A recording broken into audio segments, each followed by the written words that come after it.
안녕하세요.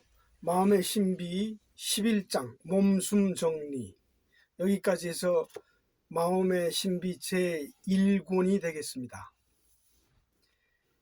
그림 1을 보면은 1품 그림, 2품 느낌, 3품 봄 해서 이 그림과 느낌과 봄 이 단계 1, 2, 3단계가 나와 있습니다. 1단계에서 그림을 강하게 하고 2단계에서는 느낌을 강하게, 3단계에서는 봄을 강하게 하는 거죠. 그래서 강조되는 점, 파워포인트가 1품에서는 그림을 강조하는 거죠. 안김이고, 2품에서는 느낌을 강조하는 것, 드림이고요. 3품에서는 봄을 강조하는 것이요, 기쁨입니다. 자, 1품 안김의 주안점은 그림인데, 이론 교육을 통하여 참에 대한 이해가 되었다 해도 또 하나의 지식이 추가된 것일 뿐 완전한 인식의 단계에 이른 것이 아니다.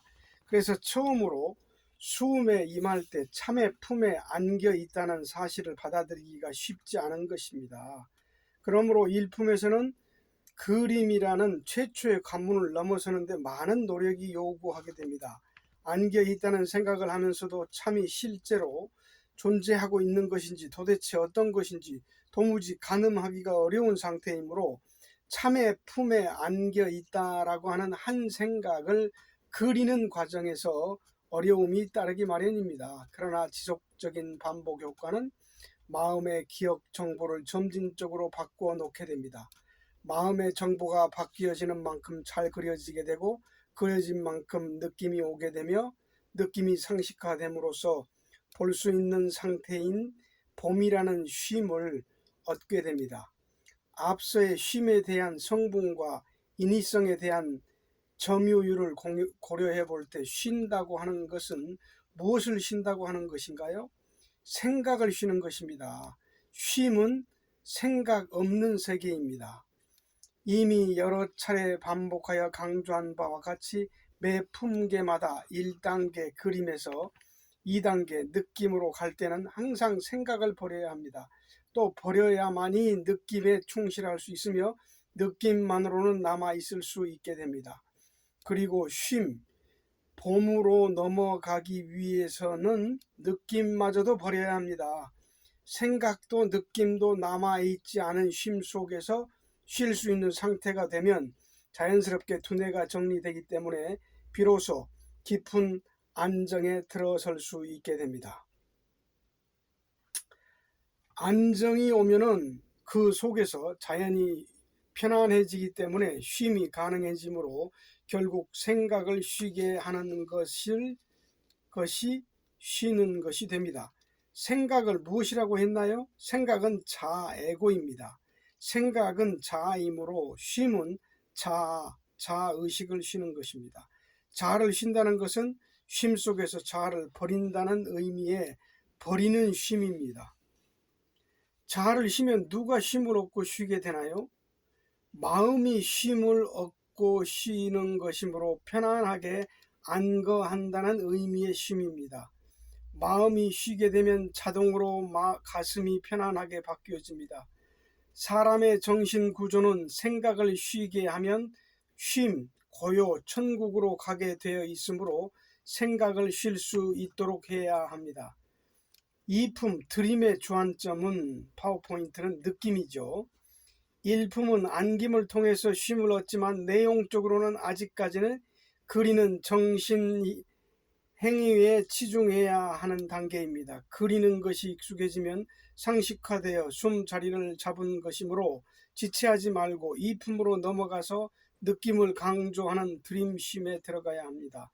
3품 기쁨의 주안점 봄, 1품에서 그리는 기초 단계를 마치고 2품으로 넘어가서 느낌에 대한 충분한 체험을 익힌 다음 몸숨의 주제요 안김의 완성인 기쁨 쉼에 이르게 됩니다. 그림, 느낌, 봄, 이게 몸숨의 품계별로 주제죠. 테마, 주제. 그림 2에서와 같이 정신의 3단계 도약에 의해서 몸숨이 완성됩니다. 몸숨과 마음숨의 차이에는 보이지 않는 정신세계의 벽이 있기 때문에 삼품이 완전하지 않으면 사품으로 넘어갈 수가 없습니다. 안김의 완성이란 어떤 상태인가요? 참의 품에 안겨 있다는 사실이 이미 상식화되어 버려서 굳이 의식적으로 느낌을 동원하지 않아도 쉼, 봄의 상태에 자연스럽게 안주할 수 있는 경지입니다. 여기에 와서야 비로소 기쁨의 숨뜻이 무엇인지를 깨닫게 됩니다. 정신이 한 곳에 모아져 한 생각, 참다운 집중에 이르면 느낌이 일어나서 쉼으로 이어집니다. 쉼의 농도가 짙어짐에 반비례하여 인위성이 사라지고 기쁨이 일어나기 시작하면 나중에는 기쁨에 흠뻑 젖어 더욱 적극적인 자세로 힘있게 앉아 쉼을 할 수 있게 됩니다. 이와 같이 몸숨의 3과정을 통하여 안김, 들임, 기쁨 등 나름대로의 독특한 경험을 가슴으로 체험한 연후에 사품으로의 숨오름이 가능해집니다. 숨의 전 과정은 항상 아랫 단계의 체험을 토대로 하여 올라설 수 있기 때문에 가슴으로 인식하여 받아들이지 못하고 두뇌 플레이, 이해에 의존하게 되면 발전이 불가능합니다. 이해와 인식의 차이는 완전히 다른 것입니다. 인식은 실전을 바탕으로 한 체험으로 자기화에 성공한 것을 말합니다. 두뇌로 이해한 것을 몸으로 직접 체득하여 완전히 내 것으로 소화시켜내야 합니다. 인식할 수 있는 유일한 비결은 체험하는 방법뿐입니다. 이렇게 그림을 통해서 몸숨의 비밀이 선명하게 드러났습니다. 그동안의 교육 과정으로 보아서는 1품은 1품의 수련 과정에 따르면 되고 또 2품은 2품대로 3품은 3품대로 제각각의 기본 과정을 밟아가면 되는 것으로 설명되어 있었으나 그림으로 종합해서 확인된 결과 몸숨 전 과정의 핵심 주제 파워포인트는 대각선 방향으로 연결되어 있습니다. 처음부터 그림 2의 대각선 코스를 단숨에 뚫고 들어가려고 하면 많은 무리가 따르게 되므로 품을 다단계로 분리시켜 완전하고 완벽한 그림 1의 체계를 갖추어 놓은 것입니다. 이것이 몸숨의 비밀입니다. 정신세계는 복잡하고 얽히고 설켜 있지만 결국 그리고 느끼고 보는 정신 이행 과정을 반복해 나가도록 만들어 놓은 것입니다. 왜냐하면 사람의 정신 구조는 생활 뇌파의 흐름을 일순간에 정지시키는 무리한 수련 방법에는 매우 취약하지만 점진적이고 체계화된 인식 방법에는 적응하기 쉽기 때문입니다. 이렇게 해서 몸숨에 대한 이론 교육은 완전히 정리되었습니다. 추후의 필요에 따라서 부연 설명이 따르겠지만 이 기초 과정을 튼튼히 다진 후 마음숨으로 넘어가야 할 것입니다. 몸숨은 정신계로 들어가는 초보 단계에 불과하지만 이 과정을 거치지 않고는 다음 과정으로 진행할 수가 없으므로 기초 다짐을 충실히 해야 할 것입니다. 사실 대부분의 사람들은 한 생각의 차원에도 미치지 못하고 저파동 계열에서 앞서거니 뒤서거니 하고 있습니다. 한 생각이라는 기초적인 경험이 전무한 보통의 사람들이 일관성 있게 정리된 숨 공부를 통해서 신천지나 다름없는 정신세계에 대한 자연스러운 접근을 시도할 수 있게 된 것입니다. 정신계와 현상계와 정신계와의 심오한 격차에 대한 완충 단계를 생략해버리고 맨정신으로 무념무상의 경지에 들도록 한다면 정신계의 벽은 그만큼 높게 느껴질 뿐입니다.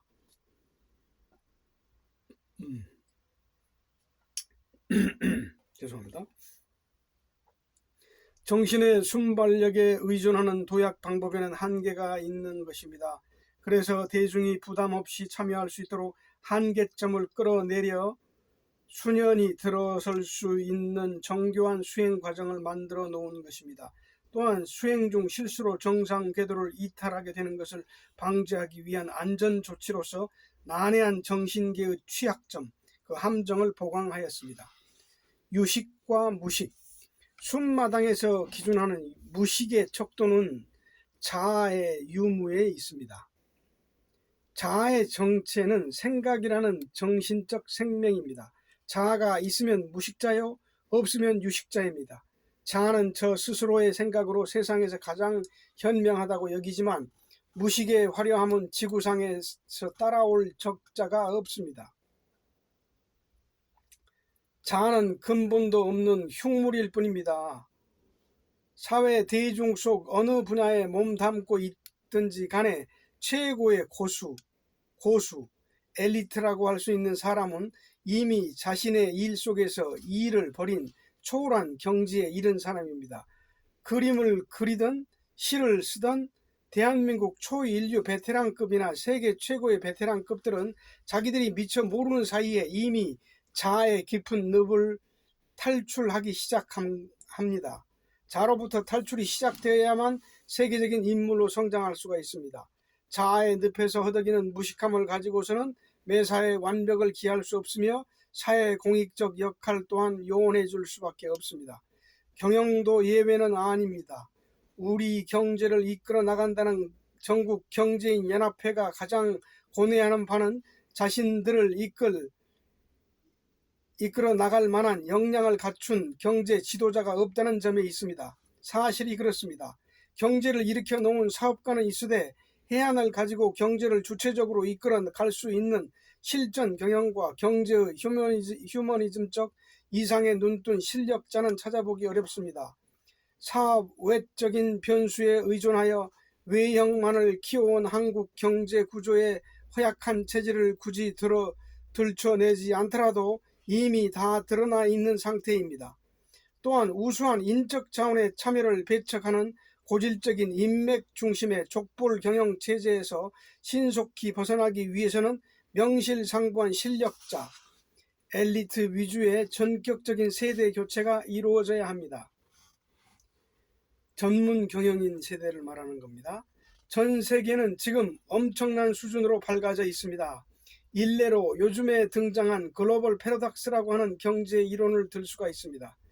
이러한 첨단 경제 이론이 국제 경제의 흐름을 주도해 나가고 있는 시대 조류에 비추어 본다면 한국 재벌들의 사활을 건 전면적인 경영 혁신이 불가피합니다. 전 근대적인 밀어붙이기식의 밀실 경영 기법은 삼류 경제권에서나 통용 가능한 퇴물입니다.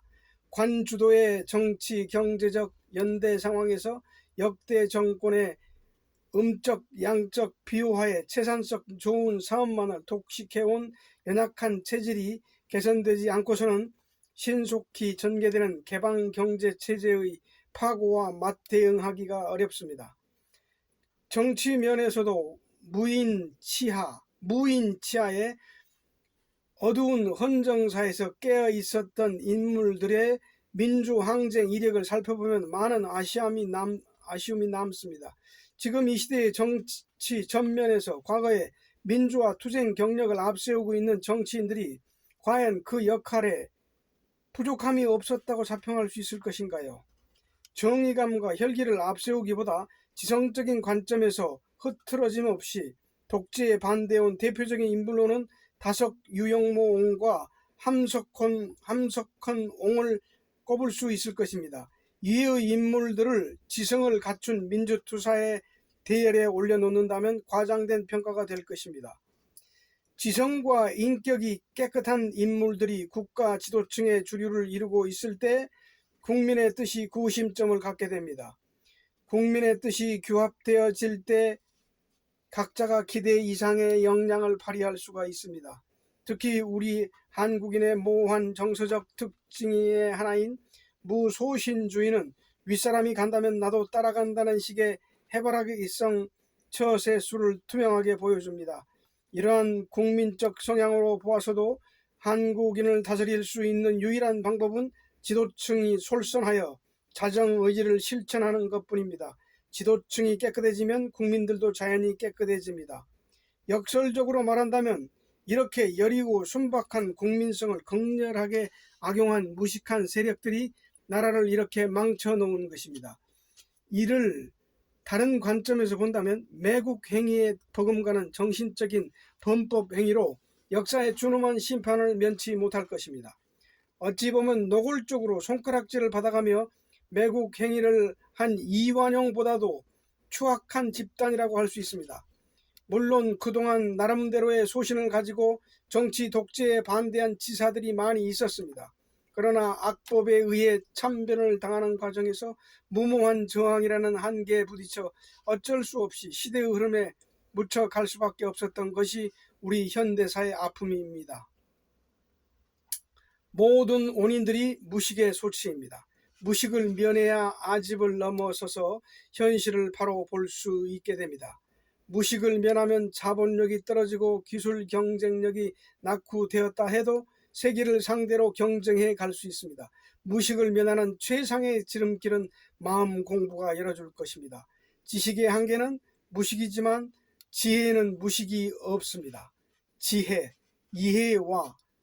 지식, 이해와 지혜, 인식의 차이는 엄청난 차이입니다. 지식은 무식한 사람의 계열이고 지혜는 유식한 사람의 계열입니다.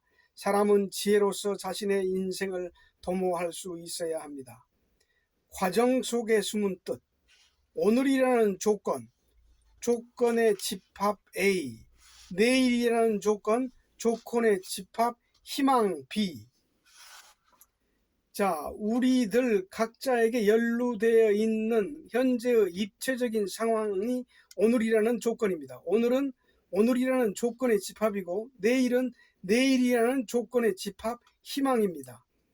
여기에서 내일이라는 의미는 당장의 내일도 되고 몇 개월 뒤, 몇 년, 몇십 년 뒤 될 수 있는 미래지향적인 개념입니다. 내일의 일이라고 하는 것은 오늘 A라는 테두리 내에 있는 것이 아닙니다. 내일은 내일로 넘어가 보면 그 나름대로의 조건이 형성됩니다. 그러므로 오늘이라는 조건에 비추어서 내일의 일을 짐작한다는 것은 불가능한 일입니다. 누군가 내일을 보았다고 주장한다면 그것은 오늘 속에 들어있는 상상 속의 내일을 본 것뿐입니다.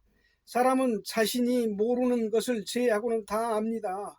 그래서 과거에 대한 정보만 가지고 자신의 두뇌를 총동원하여 오늘이라는 조건을 기준으로 내일을 따져보고자 하므로 정확한 결론이 나오지 않는 것입니다. 오늘이라고 하는 즉시적인 상황은 오늘이라는 집합의 조건이기 때문에 오늘의 일을 오늘의 조건으로 받아들여야 합니다. 그렇지 않고 오늘이라는 조건을 대충 뭉쳐놓고 생각 속의 내일을 오늘의 조건으로 하여 내일을 평가하고자 하는 것은 참으로 둔하고 어리석은 소치입니다. 이러한 사고방식을 일컬어 무지하고 무식하다고 하는 것입니다. 이러한 무식으로 일을 벌려 놓으면 사업을 그르치게 됩니다. 내일의 일은 내일의 불안과 걱정과 염려는 내일에 가서 당면하는 조건을 놓고 따져도 늦지 않습니다. 그러나 스스로가 영리하다고 생각하는 사람은 두뇌 기능을 총동원하여 10년, 100년까지 내다 봐놓고 전망 없음이라고 말해버립니다. 이와 같이 무지한 생각에 휩쓸려 그려낸 어두운 가상의 시나리오에 이끌려 세상과의 결별을 고하는 어리석음을 피해야 할 것입니다. 누구 마음대로 인생의 전망이 있다거나 없다거나 하는 것입니까? 내일이라고 하는 것은 오늘과 전혀 다른 별개의 미래입니다. 오늘의 조건으로서는 도저히 상상할 수 없는 미래인 것입니다. 사람은 앞길이 보이지 않는다 싶으면 인생의 진로가 막는다고 생각하여 스스로 괴로움에 부대낍니다. 미래가 없이는, 희망이 없이는 단 하루도 살아갈 수 없는 생각이라는 것을 먹고 사는 자아적 차원에 있기 때문입니다. 오늘이라는 조건의 집합으로 내일의 일이 해결되지 않을 것이라는 성급한 결론이 자살을 선택하는 비극을 낳게 하기도 합니다. 자살의 동기는 오늘이라는 조건 속에서 오늘이라는 곤경에 처해진 나를 통해서 미래를 조명하려고 하는 오류를 범한 때문입니다. 안경 아래 빨간 물감이 칠해진 것을 모르고 아름다운 세상을 빨갛게 불타는 것으로 착각하듯이 오늘이라는 조건의 집합을 통해서 내일을 바라보니 온 세상이 불타는 듯 보여서 미래를 포기하고 죽을 일밖에 남지 않았다는 생각이 드는 것입니다. 그러나 실제로 죽지는 않았다 해도 오늘의 조건으로 내일의 일을 평가하고자 하는 사람은 이미 산 목숨이 아닙니다. 의식이 죽어있는 사람, 미래가 없는 사람에게 돈을 빌려준다거나 사업을 도모해서는 안 됩니다. 결국에는 같이 죽게 됩니다. 도와줄 수 있는 힘이 있으면 미래가 있는 정신이 살아있는 사람을 도와주어야 할 것입니다. 예수는 이것을 내일의 일은 내일에 가서 걱정할 것이요 걱정 근심하지 말라라고 하였습니다. 오늘의 일은 오늘로 충실하게 마치고 내일의 일은 내일이라는 조건 속에서 판단하고 처리하면 되는 것입니다. 내일 일은 내일이라는 조건에 닥치면 그때 가서 행동해야겠다고 생각하는 사람에게는 반드시 훌륭한 내일이 기약됩니다. 이러한 자세를 갖지 않으면 당장의 오늘 일이 위축되고 주눅이 들어서 마음의 안정을 잃게 됩니다. 따라서 말은 소극적이 되며 행동은 모호해지고 자신감을 상실하게 되며 희망이 또한 감추어지므로 내일에 활력을 넣어줄 밑거름이 고양되지 않습니다. 그러므로 오늘이라는 조건을 살려내야 합니다. 오늘이라는 조건 속에서 오늘의 희망찬 비전을 가질 수 있어야 합니다. 내일 일은 내일에 가서 하면 될 것 일이고 오늘에 충실하면 되는 것입니다. 오늘 일에 충실하라. 순간순간의 인생의 전 과정에 올려놓고 최선을 다하라. 오늘에 충실하는 것을 과정이라고 한다. 자신의 인생을 전체라고는 과정 위에 올려놓고 볼 줄 알아야 한다. 보통의 삶들을 하루살이 인생을 사는 듯 싶다. 전 인생의 과정이라는 연상선상에 있을 줄을 모르기 때문입니다. 사업하는 사람들이 초기에는 희망을 가지고 생업에 열중하다가도 고객이 뜸해지고 매출이 떨어질 나치면 이내 위축되곤 합니다. 저물력이 되면 속상한다고 술병이나 비우는 초췌한 그 모습과 태도에서 종업원들도 사기를 잃게 됩니다. 그리고 그의 아내는 침체를 배우고 그의 자녀들은 우울을 배우게 됩니다. 자신의 의식은 알게 모르게 소극적으로 변모해가며 더불어 건강도 나빠져 갑니다. 이렇게 되면 내일이라는 조건이 희망으로 바뀌어질 수가 없습니다. 과정의 비밀은 흔한 얘기로 자기의 인생을 하루살이로 여기지 말고 오늘은 오늘 나름대로 내일은 내일 나름대로 때마다 새로이 형성된 집합과 조건 속에서 즉시적으로 신선하게 대체하며 살아가는 데 있습니다. 과정에 자신의 인생 전체를 던져놓고 사는 사람은 생각을 버리고 살아가기 때문에 생각지도 않은 좋은 일들이 이어지게 됩니다. 그래서 생각을 내동댕이 쳐버리고 과정의 흐름 속에서 살아가는 사람은 뜻하지도 않게 팔자가 펴지게 됩니다. 사주 역학적으로 말하자면 동쪽에서 난데없이 귀인이 나타나 불가한 일이 전화위복이 되어 뜻하지 않은 선물을 받게 되는 격입니다. 이것이 과정이 주는 위대한 선물입니다. 그래서 예수가 말하기를 네가 오늘이라는 조건 속에서 오늘만을 살 수 있다면 너에게 기쁨이 찾아든다라고 했습니다. 그래서 범사에 기뻐하라라고 한 것입니다. 모든 일에 기뻐하라. 하늘을 찌를 수 있는 기계와 바다와 같은 사랑을 가지고 있어야 할 것입니다. 이렇게 기상을 심어주고 과정의 비밀을 잘 나타낼 수 있도록 탄탄하게 이끌어주는 것이 숨의 과정이요 숨오름의 과정입니다. 숨을 시작해서 숨자리를 찾고 안정이 오면 복이 찾아들게 됩니다. 그리고 생각지도 못했던 일들이 연속적으로 일어나면서 완성에 이르기까지 상당한 즐거움과 더불어 수년이 나아갈 수 있게 됩니다. 매 품계마다 그에 맞추어 충실히 닦아가다 보면 상상치도 않은 즐거움, 기쁨, 희열 등의 정신적 메시지가 분출되어 가슴을 바꾸어 놓습니다. 그만큼 경지가 깊어지고 높아져 가는 것입니다. 이론 교육을 접어두고 순수한 수련 교육만 받을 수 있으려면 적어도 상품 수준의 기쁨은 체험해야 됩니다. 상품 이전의 수준에서 이론 교육에 비중을 두는 이유는 듣는 이하의 극심한 격차를 좁히기 위한 다양한 수식어를 통한 설명이 불가피하기 때문입니다. 수모름이라는 과정은 전혀 새로운 경지와 세계를 확장시켜 줍니다. 일반적인 세상살이에 있어서도 이러한 과정의 비밀이 있으므로 응용해서 삶의 질을 온대하게 향상시켜 나갈 필요가 있습니다. 앞으로는 사장을 앞세우고 그 뒤로 전무, 상무, 부장, 과장 이렇게 줄줄이 거쳐서 일을 추진해 나가는 기업의 운영 조직에서 신속히 탈피해야 되는 시대입니다. 초고속화, 초정보의 시대 흐름에 적응하지 못하는 덩치만 큰 기업은 존속하기 어렵습니다.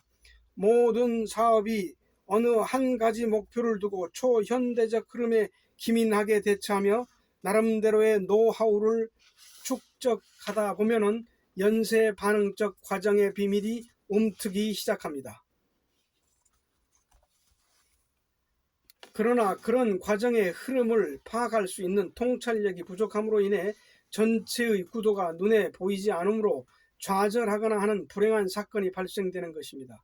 전체적인 흐름에 대한 인식이 부족하면 뜻을 하나로 규합할 수 있는 순수한 조직이 형성되기가 어렵습니다. 과정에 충실하다 보면 전망이 확실히 보입니다. 여기까지 의식이 미치지 못하기 때문에 기회를 살려내지 못하는 것뿐입니다. 앞서 강의한 바와 같이 뜻을 세우고 뜻을 향해 힘을 모아 큰 사랑을 남기기 위해 헌신하고자 한다면 뜻하지 않은 일들이 일어나게 되어서 내일이라고 하는 호조건이 이루어지게 됩니다. 기업인들이 근근히 사업을 일으켰다가 사업 기반이 조성되었다 싶으면 방심하여 인해 쓰러지게 되는 경우는 자아에서 비롯되는 욕망의 눈이 어두워 큰 흐름을 읽지 못하기 때문입니다. 오늘이라는 조건 속에 충실하고자 하는 사람은 커다란 욕심을 가지려 하지 않습니다. 욕심은 왜 발생하는가요? 내일을 미리 바라보기 때문입니다. 오늘이라는 조건을 통해서 내일을 바라보노라면 반드시 욕심이 일어나게 됩니다. 이 욕심에 의해서 조급, 불안, 긴장 등의 심리적 동요에 지배받게 되므로 욕심이 강하면 강할수록 도산이 앞당겨질 수밖에 없습니다. 그러므로 체질 개선을 통한 사업 기반 조성에 힘쓰지 않고 불건전한 사업 관행과 밀착하여 적당히 실익만 챙기고자 하는 음성적인 운영으로 과정을 무시하는 기업군은 때가 되면 자멸할 수밖에 없습니다. 우리의 정치 수준이나 대기업들의 경제 경영 구조는 선진 경제 대열과 적어도 반세기 이상의 시차를 가지고 있기 때문에 세계 열강들과 보조를 맞춘다는 것은 현실적으로 무리한 바람입니다. 국제화는 그렇다 치더라도 동아시아권에서도 전반적으로 경쟁력의 시차가 벌어지고 있는 상황입니다. 욕심을 놓고 과정에 충실하는 자에게는 항상 성공의 길이 열려 있습니다. 오늘의 조건 속에서 최선을 다하며 그 조건에 만족해하는 사람에게는 허욕이 없기 때문입니다. 그런데 이상하게도 주변에서 욕심 없고 마음 착한 사람이 번번이 실패하거나 일찍이 세상과 결별하는 것을 볼 수 있는데 그 자신들이 스스로 결정 내린 실패의 원인이 욕심을 갖지 않은 때문으로 알고 있습니다. 그러나 실상은 그렇지가 않습니다. 욕심이 없고 착하기만 해서 실패하는 것이 아니라 단지 무능하기 때문입니다. 수음의 과정에서도 충실한 자세로 꾸준히 스스로를 닦아나갈 때 생각지도 않았던 기회가 찾아오게 됩니다. 허욕을 멀리하며 오늘 일에 만족해하면서 괴로움을 극복하며 끝까지 가고자 할 때 이미 희망의 새 아침이 다가오고 있다는 것을 알아야 합니다. 그래서 초지일관으로 뜻을 세워 밀고 나가야 합니다. 이러한 이론이 경쟁 이론이자 사회를 살아가는 과정 속에 내포된 공통의 이론입니다. 끝까지 남아서 크게 웃을 수 있는 과정의 이론의 진수를 깨우치지 못하고서는 인생의 행복을 맛보기가 어렵습니다. 색 안경을 벗어던지고 오늘은 오늘이라는 조건에 충실하고 내일은 내일이라는 조건 속에서 충실히 해야 할 것입니다. 오늘에 나타난 결과를 가지고 전체를 평가하지 말 것이며 오늘에 주어진 환경을 보고 개인이나 단체를 과소평가하지 말아야 할 것입니다. 그리고 사람을 사귈 때는 배경이나 경제력을 먼저 보지 말고 사람의 됨됨이를 먼저 보아야 합니다. 돈과 배경을 사람 사귀는 우선순위로 한다면 100번 실패하게 됩니다.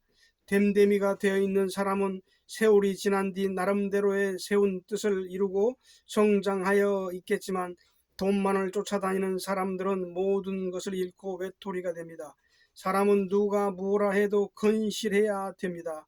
능력을 겸비한 건실한 자세로 오늘 일에 충실하고자 하는 사람은 과정을 이해하는 사람이라고 평가할 수가 있습니다. 네, 감사합니다. 여기까지 해서 마음의 신비 1권을 끝마치겠습니다. 대단히 감사합니다.